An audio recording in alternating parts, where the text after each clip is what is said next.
ହିନ୍ଦୁ ଧର୍ମରେ ଗରୁଡ଼ ପୁରାଣ ଗୋଟିଏ ଧାର୍ମିକ ଶାସ୍ତ୍ର ରୂପରେ ପରିଗଣିତ ହୋଇଥାଏ।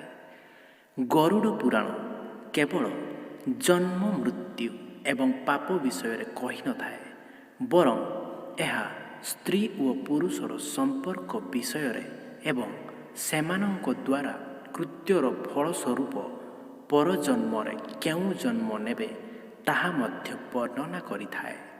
ଆଜି ଆମେ ଜାଣିବା ମନୁଷ୍ୟର କେଉଁ ପ୍ରକାରର ସମ୍ପର୍କର ଫଳ ତାକୁ ପରଜନ୍ମରେ ନପୁଂସକ କରାଇଥାଏ।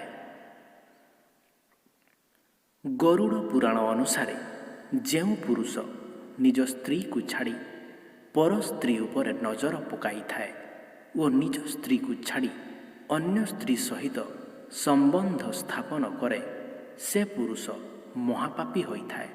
ସେ ନର୍କରେ ବହୁତ ଦଣ୍ଡ ଭୋଗିଥାଏ। ଠିକ୍ ସେହିପରି ଯେଉଁ ସ୍ତ୍ରୀ ପର ପୁରୁଷ ଉପରେ ନଜର ପକାଇଥାଏ ଏବଂ ନିଜ ସ୍ୱାମୀକୁ ଛାଡ଼ି ପର ପୁରୁଷ ସହିତ ସମ୍ବନ୍ଧ ସ୍ଥାପନ କରିଥାଏ, ସେ ମହାପାପୀ ରୂପରେ ପରିଗଣିତ ହୋଇଥାଏ। ସେ ଏହି କର୍ମ ପାଇଁ ନର୍କରେ ନାନା ପ୍ରକାରର ଦଣ୍ଡ ଭୋଗ କରିଥାଏ। ସେ ପରଜନ୍ମରେ ଅସରପା ବା ସାପ ବା ବାଦୁଡ଼ି ରୂପରେ ଜନ୍ମ ନେଇଥାଏ। ଗରୁଡ଼ ପୁରାଣ ଅନୁସାରେ ଯେଉଁ ପୁରୁଷ ନାବାଳିକା ଉପରେ ନଜର ପକାଇଥାଏ ବା ତା ସହିତ ସମ୍ବନ୍ଧ ରଖିଥାଏ ବା ତାକୁ ନାନା ପ୍ରକାରର ଶାରୀରିକ ନିର୍ଯାତନା ଦେଇଥାଏ, ତେବେ ସେ ମହାପାପୀ ରୂପରେ ଗଣାହୁଏ। ଏହିଭଳି ପୁରୁଷର ଆତ୍ମାକୁ ନର୍କରେ ବହୁତ ଯାତନା ସହିବାକୁ ପଡ଼ିଥାଏ। ଯାତନା ପରେ ଯଦି ବି ସେ ଜନ୍ମ ନିଏ, ତେବେ ସେ ଗୋଟିଏ ଅଜଗର ସାପ ରୂପରେ ଜନ୍ମ ନେଇଥାଏ। ଆମ ଶାସ୍ତ୍ରରେ ମିତ୍ରକୁ ଉଚ୍ଚ ସ୍ଥାନ ଦିଆଯାଇଛି। ପ୍ରକୃତ ମିତ୍ର ସିଏ ହୋଇଥାଏ ଯିଏ ଆମକୁ ଅସୁବିଧାରେ କେବେ ଛାଡ଼ି ପଳାଇ ନଥାଏ, ଆମର ସୁବିଧା ଓ ଅସୁବିଧାରେ ଆମର ସାଥ ଦେଇଥାଏ।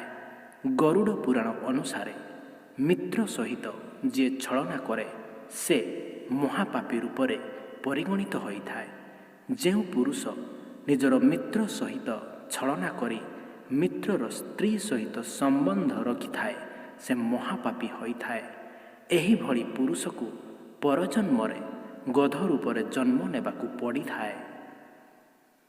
ହିନ୍ଦୁ ଶାସ୍ତ୍ରରେ ଗୁରୁଙ୍କ ସ୍ଥାନ ଉଚ୍ଚ ସ୍ଥାନ। ଗୁରୁ ଶିଷ୍ୟମାନଙ୍କୁ ଶିକ୍ଷାଦାନ କରି ଶିଷ୍ୟର ଭବିଷ୍ୟତ ଉଜ୍ଜ୍ୱଳ କରିଥାନ୍ତି। ଗୁରୁ ଶିଷ୍ୟଙ୍କୁ ବଞ୍ଚିବାର ରାହା ଦେଇଥାନ୍ତି। ଯେଉଁ ପୁରୁଷ ଗୁରୁ ସହିତ ଛଳନା କରି ଗୁରୁଙ୍କ ପତ୍ନୀ ସହିତ ସମ୍ବନ୍ଧ ରଖିଥାଏ, ସେ ମହାପାପ କରିଥାଏ। ତାହାର ଆତ୍ମାକୁ ନର୍କରେ ବହୁତ କଷ୍ଟ ସହିବାକୁ ପଡ଼ିଥାଏ। ପରଜନ୍ମରେ ସେ ଏଣ୍ଡୁଅ ରୂପରେ ଜନ୍ମଗ୍ରହଣ କରିଥାଏ।